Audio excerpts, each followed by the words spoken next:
Pouede Chakamana, Alexandre, Marie-Pierre et Benjamin. C'est plaisir. Bravo. Elle était... Waouh, cette pièce. Hein, et pas... Du tout. Du tout. Pas du tout.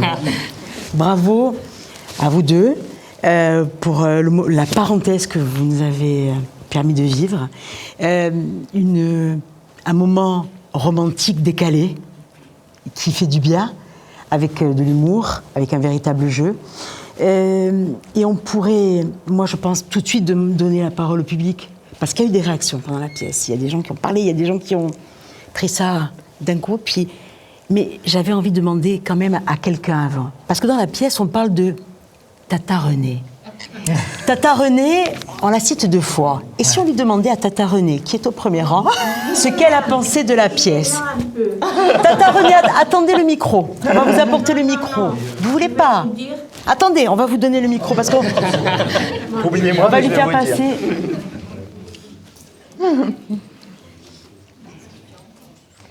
Voilà, mon avis ne peut pas être impartial quand il y a Alexandre au milieu. C'est tout. Alors mon avis ne compte pas. Mais on peut le demander quand même. C'est tout très bien pour moi. Voilà. Tata Renée. Bon courage. Bon courage et bonne continuation à tout le monde. C'est très bien. Bon, ça fait plaisir. Oui. Quand à un moment donné, la famille suit. Tata Renée avait déjà vu cette création. On va revenir sur la genèse du projet, avant d'en parler avec Marie-Pierre et avec Benjamin. Ça faisait un petit moment que ce moment de vie, tu avais envie de le mettre en scène. Ces deux fantômes, hein, ces 2 personnes, finalement, qui n'ont rien pour se croiser, complètement à l'opposé, mais qui, à un moment donné, finalement, vont trouver, par magie, ce moment-là à vivre entre eux. Bah oui, c'est vrai que j'avais vraiment envie de parler de l'instant de la rencontre, plus que de relations, d'amour, de couple et de... Qu'est-ce qu'il faut en fait pour faire une bonne rencontre? Parce qu'on en fait beaucoup, de plus en plus, on en fait même des virtuels, et on ne sait jamais en fait qu'est-ce qui va nous toucher, qu'est-ce qui va nous changer. Et c'est vrai que voilà, une rencontre, c'est aussi un changement de trajectoire, c'est aussi mais c'est facile aussi de ne jamais vraiment rencontrer de gens, de rester dans ses codes, de rester dans ses schémas. Enfin voilà, tout le monde a sa manière de raconter ça. Et des fois, il y a quelqu'un qui vient, on s'y attend pas et ça percute. Et donc voilà, les parallèles ne sont plus des parallèles. Mais c'est vrai que j'avais envie de parler de 2 personnes qui étaient 2 solitudes, qui se sentaient des parallèles à tout le monde et qui ne rencontraient personne. Je sais pas, tout ça datait d'avant le Covid. Et puis après, il y a eu le Covid, tout a pris du retard. Et puis du coup, j'avais vraiment envie de parler de rencontres, tout en ne parlant pas de confinement. Enfin voilà, c'est un savant mélange de symboles et de sentiments et d'humour, je dirais, qui a donné ça. Voilà. Et il te fallait les 2 comédiens pour incarner. Il me fallait ces 2. Ouais. Cet échange-là. Ouais, absolument. Marie-Pierre, tu y avais pensé un petit peu depuis un petit moment quand même. Les 2, j'y pensais depuis un moment. Les 2, et puis voilà. Et puis Marie-Pierre, je connaissais son travail, où on a joué plutôt des textes, on dira dramatiques ou des situations dramatiques, même au cinéma, tout ça. Et donc, mais je sais qu'elle est drôle. Et elle nous l'a prouvé ce soir. Oui, des fois, je te jure. Marie-Pierre, on l'a découvert dans un rôle différent de ce qu'elle peut jouer, de ce qu'elle joue depuis un moment maintenant. Marie-Pierre Nouveau, vous la connaissez parce qu'elle a un parcours... Waouh. Et c'est peut-être la première fois, Marie-Pierre, qu'il y a un rôle comme ça pour toi, où il y a autant de folie, de décalage réel. Là, ce qui est riche, c'est qu'il y a une palette assez jouissive. C'est-à-dire qu'on passe aussi bien par le drame, par l'émotion, par l'état clownesque. Et c'est vrai qu'on m'a rarement donné autant de jeux en si peu de temps. Dans ma vie accumulée, oui, peut-être. Mais c'est vrai que ça, c'est assez jouissif pour une comédienne, bien sûr. Voilà. Benjamin aussi, ça a été quelque chose de fort pour toi, ce rôle-là. Ça a été, je pense que quand il te l'a proposé, tu avais vu il y a pas mal de temps déjà.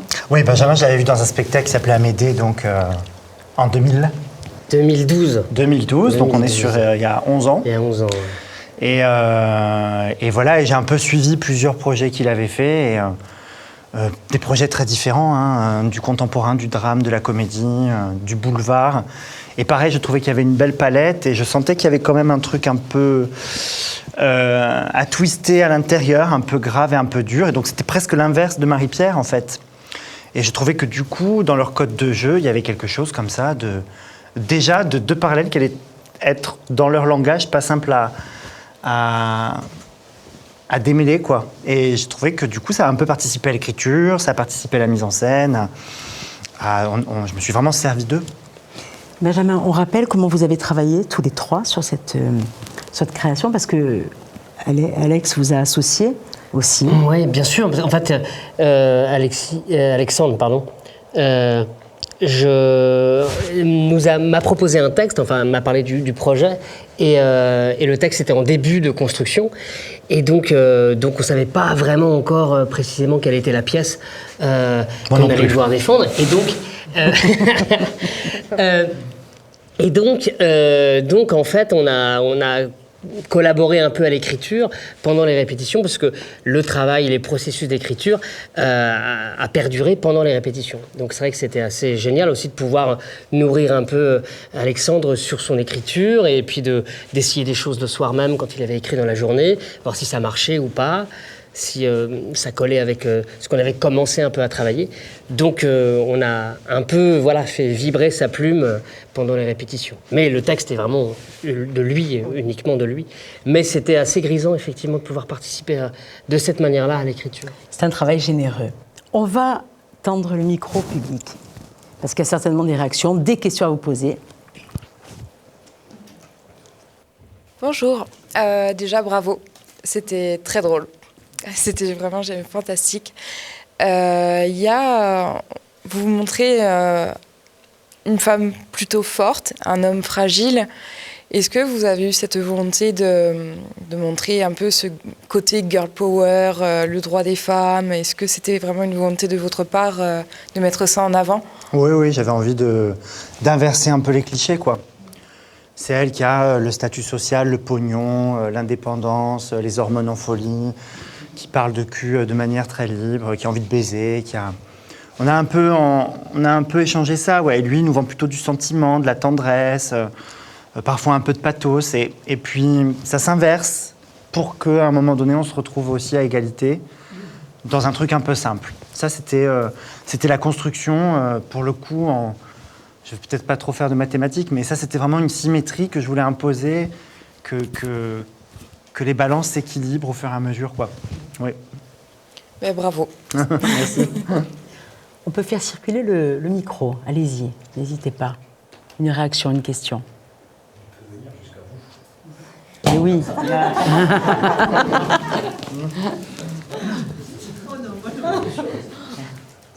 On vous entend.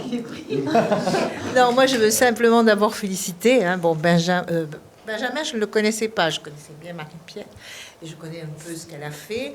Alexandre, gardez bien le micro devant. Alexandre, j'en parle même pas. Mais franchement, là, vous nous avez donné un petit moment de bonheur. C'est tellement, on en a tellement besoin là. Et puis en plus, j'ai trouvé que le jeu là des deux acteurs, ça collait vraiment.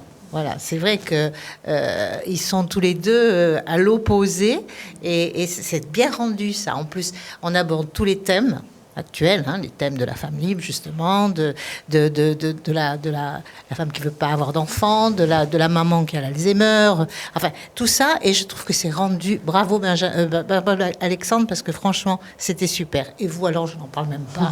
Vous étiez magnifique. Merci. Super. Bon, alors après une telle tirade, il faut que quelqu'un peut-être pose des questions. Si vous ne le faites pas, puisqu'on parlait de parallèles, j'aimerais bien qu'on parle du décor, j'aimerais qu'on parle de la musique, et j'aimerais qu'on parle des costumes aussi de Claire Risterucci, parce que ce choix de sombre, c'est pas le hasard. Même s'il y a des petites touches de blanc sur la fin du spectacle, le travail de Claire est intéressant aussi. Là, c'est vrai Claire qui est là d'ailleurs. Oui. Et par là, Claire. Elle est là. Oui, bah, l'idée, c'était vraiment de les perdre dans la nuit. Voilà, c'est... il fallait... Enfin, j'aime bien qu'il y ait une espèce de thème qui rejoigne à la fois la lumière, la musique, le stylisme et le costume avec la scénographie. Et c'est vrai que on savait qu'ils devaient se rencontrer à l'infini.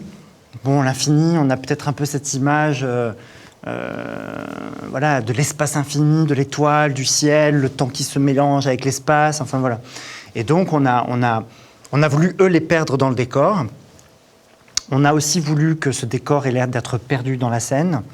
Et on a voulu mélanger, je dirais, la terre et le ciel, l'espace, avec voilà, ces lignes très profondes qui semblent refléter un peu le ciel, au milieu du sol, et juste donner l'idée d'une lumière qui vibre entre eux, puisque de toute manière, dans le texte, on sait où ils sont, c'est qu'ils sont dans un couloir devant sur le seuil de la porte de Popo et Guigui, ou dans une rue, ou en boîte de nuit, et tout ça, voilà. Oui, c'est un peu cliché de dire ça, mais c'est une espèce de soulage théâtral qui reflète la lumière avec toutes ces lignes sombres. Et il y a juste ce petit moment où lui, il prend un peu de lumière au torse et elle a un petit peu plus les pieds sur terre. Et il y a ce blanc qui apparaît. Donc c'est un peu de ça qu'on a parlé. Après, c'était aussi très naturel, quoi. Enfin, on n'allait pas lui foutre un t-shirt Pokémon vert fluo. Enfin, il y avait un truc... c'était un autre spectacle. Mais voilà, avec les... Par ailleurs, il faut le dire, la robe de Marie-Pierre, c'est la fille de... c'est une robe Karma Coma qui est notre partenaire, et c'est la fille de Françoise qui vient de prendre la parole. Et le sac et les chaussures, enfin voilà. Donc voilà, c'est un peu vers ça qu'on est allé. Et pour la musique, c'est pareil. On voulait à la fois de la technologie et un truc très organique. Donc c'est fait avec des souffles, c'est fait avec des battements de cœur et de la musique électro, des petits bruits de rue, et on a voulu garder quelque chose de léger, d'émotionnel, qui soit quand même aussi, sans tomber non plus dans la musique de yoga, mais quelque chose de très... comme un souffle, comme un souffle dans une clairière. Enfin, l'idée, c'était à la fin de développer, enfin, d'avoir cette idée-là, quoi. Une question ? Elle vous a plu, la pièce, hein ? Il y a le thème quand même de l'individualisation dans notre société, qui est de plus en plus ancré, malheureusement. Alors cette question s'adresse plus aux comédiens, pour le coup.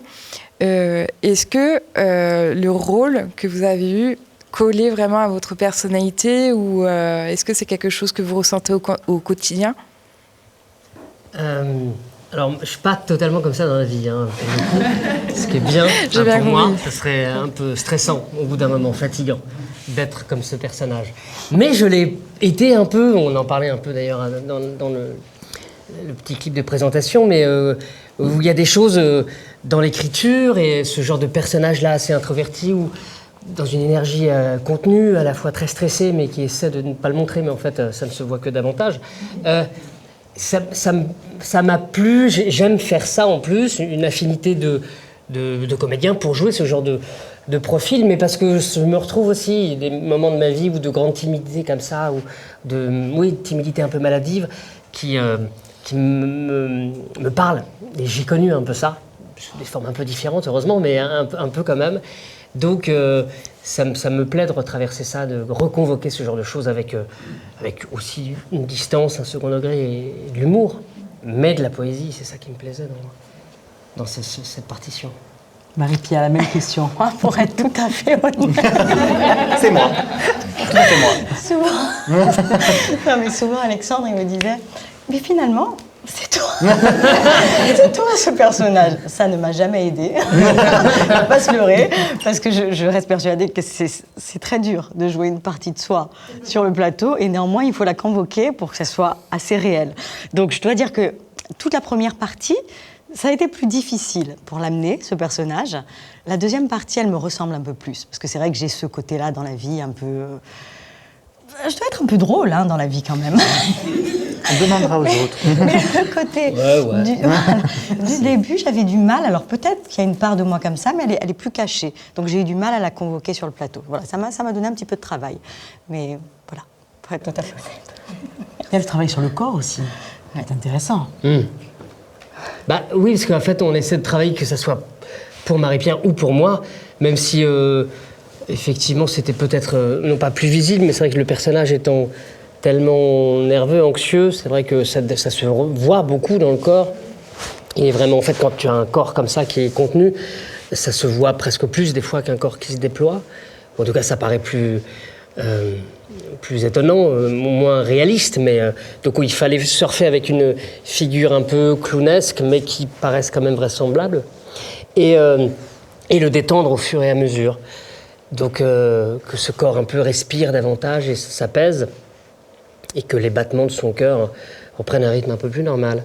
Et donc c'était assez intéressant de travailler cette espèce de parcours initiatique corporel du personnage. Et c'est vrai que c'est valable aussi. Oui, une certaine tenue. Moi, j'avais du mal à avoir une certaine tenue. Elle a galéré, là. Il me demandait une certaine tenue et je me disais, mais après, je suis pas rigoureuse dans le corps. Il me faut beaucoup de travail, voilà. Et j'avoue que je me suis un petit peu appuyée sur Benjamin. Parce que toi, t'es plus rigoureux dans ça. Oui, c'est vrai. Oui. Du coup, ça m'a donné, voilà, mais souvent, voilà, la tenue pour après, en fait, la fissure du personnage qui montre un côté un peu plus, oui, où elle se détend, en fait, le corps lâche. Voilà, le paradoxe qui semble évident a été un petit peu dur aussi pour moi. Voilà. Il y a dans la salle des gens qui sont dans l'univers du cinéma, il y a des réalisateurs, ce qui m'amène peut-être à la dernière question de ce moment d'échange. C'est un texte très littéraire, mais est-ce que vous l'imaginez en film? Je me tourne vers les personnes qui sont au fond de la salle, qui pourraient peut-être nous donner un éclairage sur ce que ça pourrait éventuellement donner. Marie, par exemple.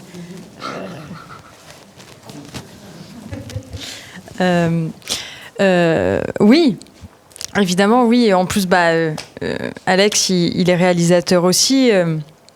Et évidemment, de toute façon, je crois que le cinéma comme le théâtre, c'est des rencontres. Et là, c'est une rencontre inopinée, mais j'ai l'impression que c'est quelque chose pour la vie. Et le cinéma, c'est ça. Alors, au théâtre aussi, parce qu'aujourd'hui, on a des captations, mais le cinéma, ça reste plus. Et du coup, ça pourrait être hyper intéressant, en effet, d'avoir cette rencontre au cinéma également. Et par contre, l'imaginaire serait moins là. On aurait tout, du coup. On aurait la bouteille de champagne, on aurait le canal, on aurait le couloir. Donc, ce qui est intéressant avec cette pièce-là, c'est aussi notre imaginaire. Moi, je l'ai imaginé à Paris, mais peut-être on l'a imaginé à Marseille, peut-être. Et c'est ça qui est un peu la force aussi de cette pièce, je trouve. Donc, voilà. Alex, qu'en penses-tu? C'est vrai que le côté anonyme du lieu, moi j'aime bien.